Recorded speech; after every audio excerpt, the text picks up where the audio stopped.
Halo Bapak Ibu, Saudara-saudari sekalian. Bersama saya lagi Chandra Teja dari channel Kristen Ngakunya. Channel yang membahas kekristenan yang murni, terbebas dari klinik dan pemahaman yang melenceng. Bagi Anda yang belum subscribe channel saya, silakan subscribe channel saya. Tekan loncengnya agar Anda dapat notifikasi setiap kali saya mengupload video-video saya. Oke, pada kesempatan kali ini saya akan membahas lagi sebuah topik yang menarik lagi, yaitu Kristen imani. Kan kalau orang Kristen bilang, imani. Kalau Anda imani, maka itu terjadi. Begitu kan? Karena orang Kristen sering bilang, imani, maka salah satu bank pemerintah itu membuat kartu yang namanya imani gitu ya, untuk bayar tol. Dia mesti bayar royalty itu kepada orang Kristen yang suka bilang imani. Oke, itu hanya joke ya. Begini, mujizat adalah tanda yang kalau dalam bahasa Yunani disebutnya semeion. Jadi mujizat adalah suatu tanda bagi orang yang tidak percaya bahwa Yesus itu Tuhan. Ya, waktu itu, kalau orang tidak percaya Yesus itu Tuhan, bahkan sampai sekarang, kalau orang tidak percaya bahwa Yesus itu Tuhan, dia harus dikasih lihat atau mengalami mujizat gitu ya. Astaga, aku sakit, tidak ada obat, dapat mujizat penyembuhan. Gara-gara aku didoain sama orang Kristen, didoai oleh pendeta. Waduh, benar-benar itu Tuhan Yesus itu ada. Jadi itu mujizat adalah sebagai tanda bagi orang yang tidak percaya bahwa Yesus itu Tuhan. Mujizat biasanya justru mudah dialami oleh orang-orang yang tidak beriman. Lah iya kan, mujizat adalah tanda bagi orang yang tidak percaya bahwa Yesus itu Tuhan dong. Artinya dia tidak punya iman dong terhadap Yesus. Justru mujizat itu mudah terjadi atas orang-orang yang tidak beriman ketimbang orang yang beriman. Ah, masa sih Pak? Lah, ada alasannya. Sebentar, saya terangkan ya. Contoh, pengemis lumpuh di Kisah Para Rasul 3 ayat 1-10. Anda bacalah Kisah Para Rasul 3 ayat 1-10 Anda baca. Dia tidak memiliki iman, tapi ia disembuhkan oleh Petrus.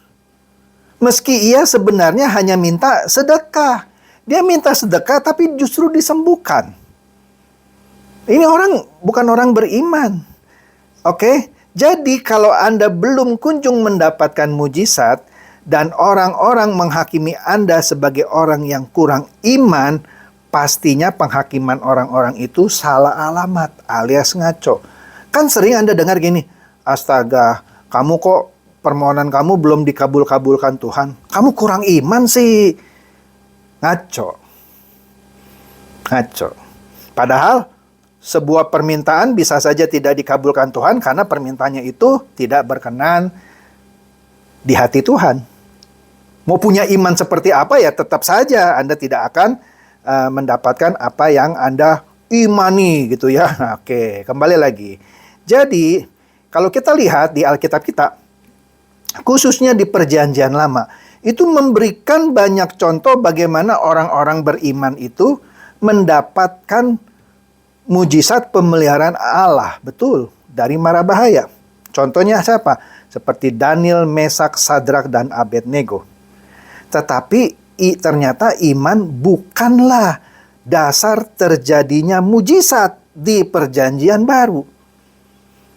Kalau iman menjadi dasar terjadinya mujizat, bagaimana dengan rasul-rasul yang imannya begitu hebat tapi tidak ditolong Tuhan?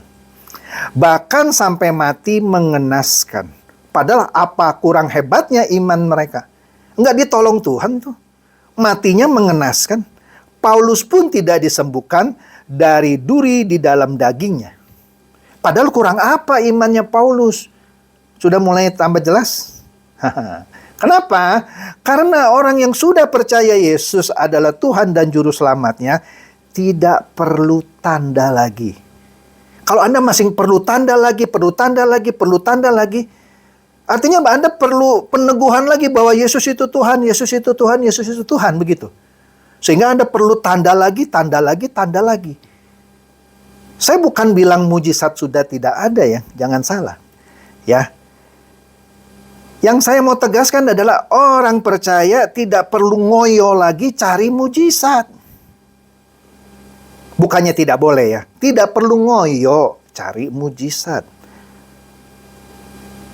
Mujizat tidak terlalu penting lagi bagi kehidupan orang percaya. Dia sudah yakin Tuhan itu, Yesus itu adalah Tuhan. Sudah yakin, dia nggak perlu tanda lagi.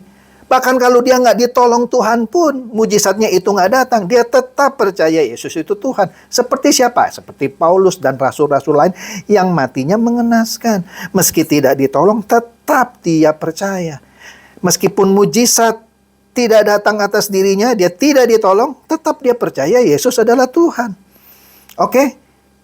Maka dari itu inilah mengapa para rasul itu tidak mengeluh atau menjadi murtad ketika mujizat penyelamatan mereka dari maut tidak kunjung datang.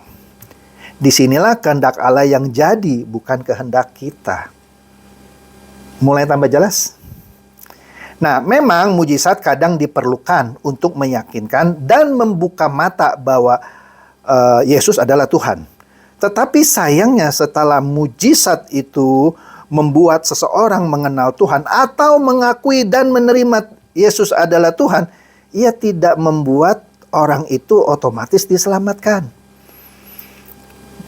Ya, mujizat tidak menyelamatkan. Dari 10 orang pengemis kusta yang menerima mujizat penyembuhan, hanya 1 yang kembali dan memuliakan Allah. Catat, hanya 1 yang kembali setelah disembuhkan dan memuliakan Allah. Imannya yang menyelamatkannya, bukan mujizat yang dialaminya. Bacalah Lukas 17 ayat 11 sampai 19. Jadi ternyata mujizat tidak mengubahkan orang. Contoh tadi dari 10 yang disembuhkan, hanya 1 yang kembali dan memuliakan Allah. Jadi mujizat itu tidak menyelamatkan, tidak mengubah orang. Jadi mujizat bukan everything. Something, tapi not everything. Sekali lagi ya, bukan saya bilang kita tidak perlu mujizat ya. Tapi bukan everything. Mujizat pada faktanya suka disalahpahami. Iman lalu dipercaya sebagai dasar terjadinya mujizat.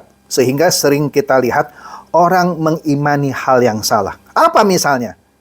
Mengimani punya rumah mewah, padahal dia malas. Mengimani punya mobil mewah, padahal hidupnya gajinya UMR. Dan sebagainya. Ini bukan iman namanya. Ini justru orang yang tidak beriman. Iman itu penurutan terhadap kehendak dan kedaulatan Allah. Mengimani punya rumah mewah, apalagi yang jika mengimani itu pemalas atau tidak punya pekerjaan, justru meminta Tuhan tunduk terhadap nafsunya, kurang ajar. Nah iyalah, itu bukan iman namanya. Itu meminta Tuhan tunduk terhadap nafsunya, kurang ajar. Beriman itu tidak boleh dipahami bahwa kalau kita percaya atau yakin kepada sesuatu yang kita harapkan, pasti itu terjadi. Tak ada yang mustahil bagi orang yang percaya. Keren kan? Ya itu salah konteks ya. Maka kalau orang yang salah konteks itu dia percaya kalau dia apa gitu ya, yakin sesuatu yang dia harapkan pasti terjadi, maka akan terjadi. Itu kebablasan namanya. Kebablasan. Dalam hal ini seakan-akan Allah diatur oleh keinginannya. Padahal harusnya Anda yang diatur oleh Allah. Bukan Allah Anda atur berdasarkan kehendak Anda. Jadi, mengimani punya rumah mewah, tetapi sehari-harinya atau pemalas atau bahkan penipu, maka itu bukan beriman. Malah jelas tidak beriman. Itu sekedar positive thinking. Malah kadang-kadang jadi positive sinting. Ya.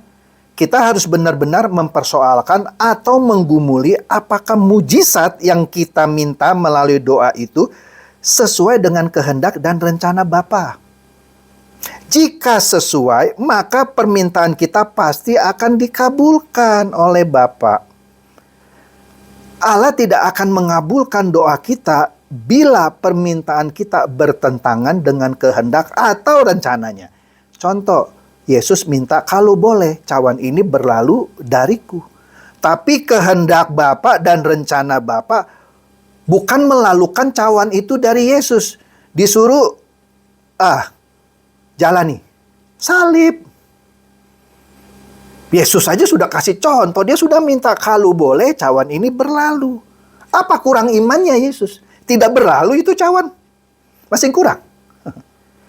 Lalu bagaimana tentang Ibrani 11 ayat 1 yang mengatakan iman adalah dasar dari segala sesuatu yang kita harapkan dan bukti dari segala sesuatu yang tidak kita lihat.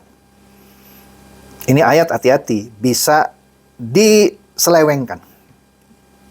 Sesuatu di sini dalam ayat ini bisa diisi atau diganti secara tidak bertanggung jawab oleh para pengajar palsu. Seperti sesuatu itu diganti menjadi mobil mewah, diganti menjadi rumah mewah, diganti menjadi kesembuhan, diganti menjadi jalan keluar dari masalah ekonomi, diganti menjadi sukses karir, mendapat jodoh, dapat anak, dan sebagainya. Jadi kata-kata iman adalah dasar dari segala sesuatu yang kita harapkan diisi sama nafsunya dia gitu. Jadi ayat ini mudah dipelintir. Padahal jika ayat itu dieksegesis secara bertanggung jawab, maka yang dimaksud dengan sesuatu di ayat itu adalah kota yang mempunyai dasar, yang direncanakan dan dibangun oleh Allah sendiri. Yerusalem baru. Itu sesuatunya itu, bukan mobil mewah, rumah mewah, motor mewah, bukan. Oke? Jadi jelas ya. Mujizat bukan bisa dikendalikan oleh iman. Kalau Anda bilang mujizat itu karena iman Anda tinggi, jadi seakan-akan Anda memaksa Tuhan gitu ya, memenuhi hawa nafsu Anda. Bukan, segala sesuatu harus sesuai dengan rencana dan kehendak Bapa di surga. Barulah mujizat itu terjadi. Yesus sudah kasih contoh. Dia minta kalau boleh cawan ini berlalu. Bapak bilang no, jalani. Salib. Lah Anda siapa? Oke.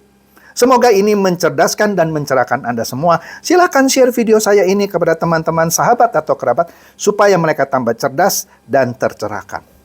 Shalom.